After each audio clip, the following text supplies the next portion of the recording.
Oh, man. Oh, thought it was a BMW. Whoop.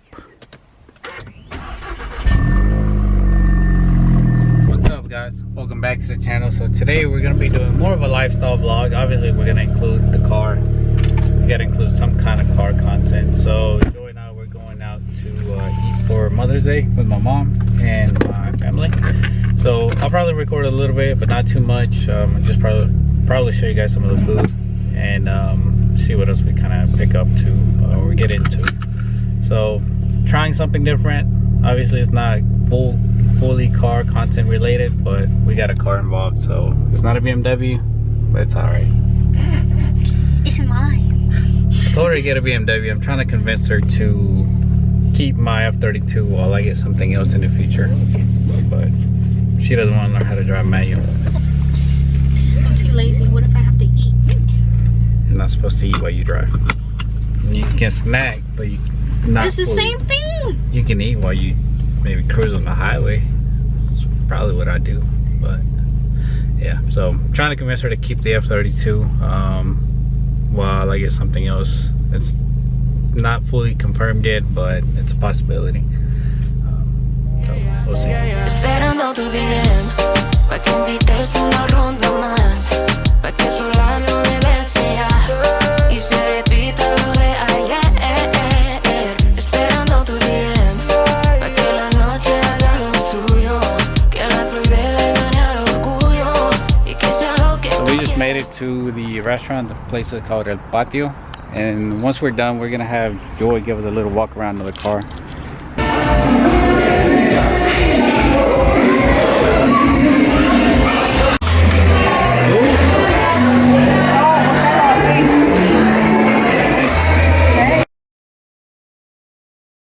So picking up from today's video, well 2 days ago, the clips that you guys saw, what I'm going to be doing right now is actually throwing these wheels on the car, but before I do that, I'm going to adjust the suspension. Now for the rear, I'm actually going to have to, it was already sitting kind of high with the wheels on and these flares. I think I had about this much of a gap. So what I'm going to have to do is probably be close to maxing out the coilovers in the rear, because from my understanding, the click tuning might actually sit, the radius might sit a little bit higher. So the good thing about that is because it does sit higher, once I lower the rear, it will eliminate any rake that the car has. So normally BMWs have a rake where you, once you lower it, if you put like an even wheel gap in the front and the back, they tend to sit like this, like kind of facing forward. So by having those over fenders that actually sit a little bit higher than what the normal body line would, I think what happens is that, so they'll follow the line and then they'll kind of go up a little bit higher, and just kind of creates a little bit more of adjustability when it comes to lowering the car to eliminate the rake. So it's not going to be a drastic, obviously a drastic difference, but I think it is going to be good enough to kind of have the car perfectly even, the same amount of wheel gap up front and in the back, and have the body line of the bottom of the car perfectly even or almost even. So that's what I got to play around with. I'm just kind of gonna estimate lower the car quite a bit, and then just kind of see how the over fenders fit. I might actually just tape them on there and then kind of go off of that. So that's what we're gonna be doing in today's video, so you guys get an idea how these over fenders fit with the wheels that I have here.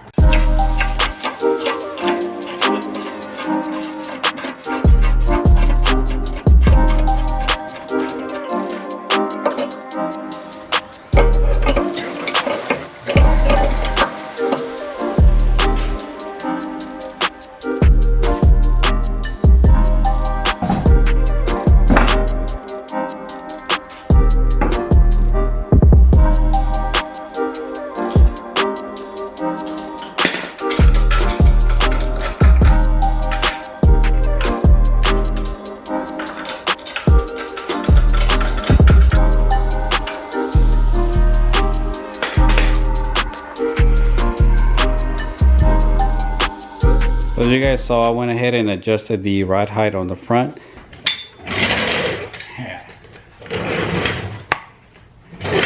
Ooh, look at this. This looks way better than before.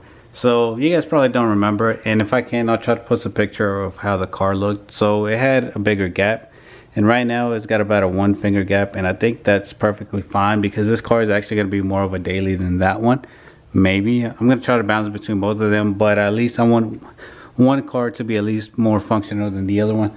That one does sit pretty low, and it might be sitting the same for quite a bit. I don't think I'm actually going to be raising it any higher than that. So I at least want the E46 to be more functional. If I want to go somewhere that I know that I might end up scraping, I'll be taking this car. So I don't want to be too low with this one. I want it to be a little bit more on the functional side. So I think I'm going to be leaving it like this. So as you guys can tell, probably can't tell, but it's got a rate going on right now. So the rear definitely has to go lower. I can't see how much space I have, but I am gonna have to adjust the coilovers quite a bit, maybe even max them out. Alright guys, so I decided to film this. Oh, what's wrong with my bumper? So I ordered 2 clips, one of them that goes here and the other one that goes there, but FCP Euro actually sent me the wrong ones, and I never noticed it until I finally went to go ahead to install it. So then I had to reach out back to them, so they're sending me another one, which should be here on Tuesday. So then I can just kind of bolt on the bumper like this. Obviously I'm going to use more than those clips, but just kind of to hold it in place, it will end up being like this. So once we get that going, I'm actually going to be dropping off the car off tomorrow, which is Sunday. Then we're gonna start working on that on Monday to get the other over fenders on, because these are actually on the less aggressive side. The other ones I'm thinking I'm gonna be needing about a 15mm spacer to space them out, because they're a lot more aggressive. They might even be more aggressive than the factory M3 quarter panels. I ended up lowering the front, and then I lowered the back. The back is actually maxed out. I ended up taking the adjustment rings all the way out, so right now it's just kind of sitting on the spring, so that's as low as it gets. So if you have a E46 and you want to run lower than this, you're really gonna have to go with the extreme lows, because it's gonna have, you know, shorter springs. So I finally got my trunk fixed as well. So we're going to be putting on the new tail light that I've had here sitting for about 2 weeks now. Actually sucks that I paid a little bit extra on shipping. I could have just paid regular shipping and kind of waited to receive it at the same time, but the trunk is repaired. Let's show you guys. You can see the dent on the trunk is gone now. Had like a little dent down here, so I'm gonna go ahead and put on the new brake light, and then oh, this sun is bright. So you guys are probably gonna see me wearing this shirt in 3 different videos, because I'm actually gonna be making 3 different ones today. I'm finishing up the one that I started, so if you guys see me wearing the same outfit, don't mind me. So I'm gonna be doing the charge pipe and the intake install on this one, and I'm probably gonna be splitting it into 2 different videos, because I do want to add some driving scenes to it, to one of them. So I'm gonna be doing that today. So after I install my light, which you guys are gonna see in this video, we're gonna jump on that right away. So look how good this looks. Oof. Yeah, I think it looks pretty good. It's coming along slowly but surely.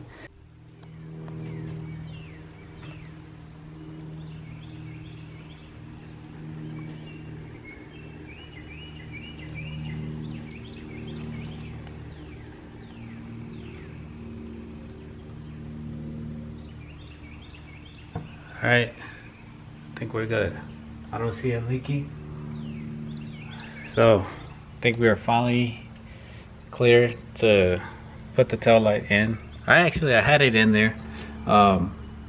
Then I noticed that the bodywork wasn't 100% perfect, so I had to take it back out and take the car back to the shop to get it repaired. So now it's not leaking any water inside of the light, I don't think. This might just be from earlier, but before it was actually letting quite a bit of water in, so I think we should be okay now. I'm hoping, fingers crossed, that it doesn't start getting condensation inside the tail light again, because then it's gonna have to come back out. I was able to dry it the first time, so I'm hoping that I don't have to do this again, but I think we're good. Alright guys, so that's gonna do it for today's video. Thank you guys so much for watching. Just figured I'd give you guys a quick little update on the E46, show you guys what was going on, how's it looking, and how soon we're gonna be able to get it back to looking almost 100%. So once we do the wrap, obviously I gotta install these seats that my fiance got me. So those are still gonna go on that car. I was tempted to throw them on this car, but I just feel like the E46 is probably the best choice to go with these. And then maybe I might get a set for the F32 in the future, but that's in the plans now. Also, I'm considering some other seats which will allow me to keep the functions on that car. So I don't want to lose the functions that I have on there, so I'm looking at a couple other options. So yeah, that's gonna do it for today's video. Thank you guys so much for watching. Subscribe if you haven't done so already, and I'll see you guys in the next one. Peace.